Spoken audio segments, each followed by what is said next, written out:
Renungan Pagi, Christ Triumphant atau Kristus yang Menang oleh Ellen G. White, 5 September 2025. Mari kita berdoa. Bapa kami yang di sorga, Allah pencipta langit dan bumi, laut dan segala isinya, Allah yang maha besar, maha kuasa, sumber segalanya, yang kami sembah selalu melalui anak-Mu yang tunggal, Yesus Kristus. Terpujilah Yesus, anak Allah yang maha tinggi, yang adalah roh yang menghidupkan bagi kami. Pada pagi hari ini kami bersyukur boleh bangun dan berbakti, dan sebagaimana membaca dan mendengarkan nasihat firman-Mu, kiranya ini menjadi pembaharuan bagi kami semua, mengizinkan Yesus membersihkan hati kami, sehingga diri kami menjadi bait Allah, dan rumah kami pun menjadi rumah doa. Beserta kami sepanjang perbaktian ini kehendak-Mu yang jadi. Ampun kami akan dosa dan salah, karena kami berdoa hanya dalam nama anak Allah yang tunggal, Yesus Kristus, yang adalah Tuhan dan Juru Selamat kami. Amin. Renungan hari ini akan dibacakan oleh Adik Galvan Silitonga. Kepada Adik Galvan, kami persilahkan. Terima kasih. Selamat pagi saudara-saudara. Renungan pagi kita hari ini berjudul Rumahku akan disebut rumah doa. Ayat intinya berbunyi, lalu Yesus masuk ke bait Allah dan mengusir semua orang yang berjual beli di halaman bait Allah. Ia membalikkan meja-meja penukar uang dan bangku-bangku pedagang merpati. Matius 21 ayat 12. Halaman bait Allah dipenuhi dengan sapi, domba, sapi jantan, dan merpati. Di atas suara sapi yang melenguh, embikan domba, dan suara merpati yang melenguh, terdengar suara para pedagang yang menawarkan hewan dan burung dengan harga tertinggi kepada mereka yang datang untuk mempersembahkan korban Paskah.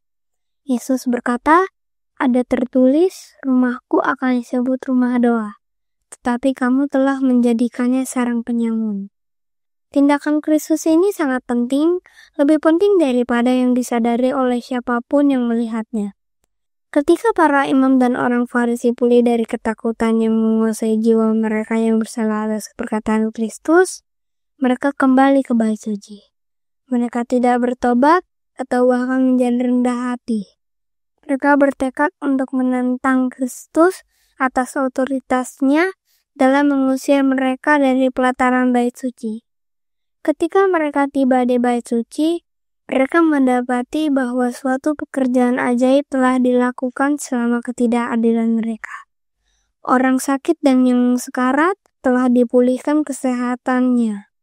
Mereka takjub, tetapi mereka tidak mau melepaskan ketidakpercayaan mereka yang keras kepala. Mereka telah bertekad untuk membunuh Kristus dan juga Lazarus yang telah dibangkitkan dari kematian. Mereka tahu bahwa orang-orang akan tetap percaya kepada Kristus selama ada di antara mereka seseorang yang telah dibangkitkan dari kematian oleh kuasa-Nya. Kesaksian yang diberikan Kristus dirancang untuk meyakinkan setiap pikiran yang tulus, tetapi itu bukanlah bukti yang diinginkan orang-orang ini. Itu adalah penolakan dan kutukan Kristus oleh orang-orang yang mereka cari. Setiap bukti tambahan yang diberikan hanya meningkatkan keengganan mereka terhadap Kristus. Kehadiran Kristus di dunia melakukan pekerjaan-pekerjaannya yang ajaib, kehadirannya di hadapan umat-umat manusia, kehidupannya yang penuh kebaikan, penyangkalan diri, dan pengorbanan diri, kehadirannya bagi orang lain, menunjukkan belas kasihan yang lembut, yang telah lama hilang dari kehidupan mereka, adalah hal yang justru tidak mereka inginkan. Kristus sedang menggenapi amanat yang diberikan Bapanya kepadanya.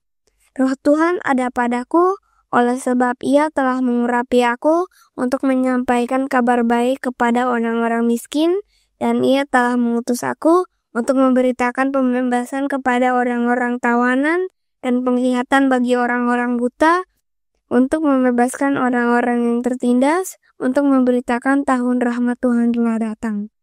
Dikutip dari manuskrip 128 tahun 1899. Demikian bacaan renungan pagi kita hari ini. Terima kasih, Tuhan Yesus memberkati. Terima kasih atas penata layanan adik Galvan. Tuhan Yesus memberkati. Selamat pagi saudaraku dalam Tuhan. Roh Nubuat berkata dalam Christian Education halaman 221 paragraf 2. Jika pernah ada waktu saat setiap rumah harus menjadi rumah doa, sekaranglah waktunya. Namun, sebagaimana di zaman Yesus, perlu ada pembersihan. Perhatikan apa yang terjadi pada waktu itu. Suratnya nomor 113 tahun 1903 paragraf 16 berkata, pada awal pelayanannya, Yesus datang ke Yerusalem untuk merayakan Paskah. Saat memasuki bait suci, Ia mengamati seluruh pemandangan. Ia melihat transaksi-transaksi yang tidak adil. Ia melihat penderitaan orang miskin yang berpikir bahwa tanpa penumpahan darah, dosa-dosa mereka tidak akan diampuni. Ia melihat pelataran luar bait sucinya diubah menjadi tempat perdagangan yang tidak kudus. Oleh karenanya, Yesus berkata kepada mereka dalam Yohanes 2 ayat 16. Kepada pedagang-pedagang merpati, Ia berkata, ambil semuanya ini dari sini. Jangan kamu membuat rumah Bapakku menjadi tempat berjualan. Apakah mereka bertobat oleh karena teguran Yesus ini? Suratnya nomor 113 tahun 1903 paragraf 19 berkata, menjelang akhir misinya, Kristus kembali ke bait suci dan mendapati bait suci telah dinodai seperti sebelumnya. Keadaannya bahkan lebih buruk daripada sebelumnya. Para pembesar bait suci sendiri sibuk berjual beli dan bertukar uang.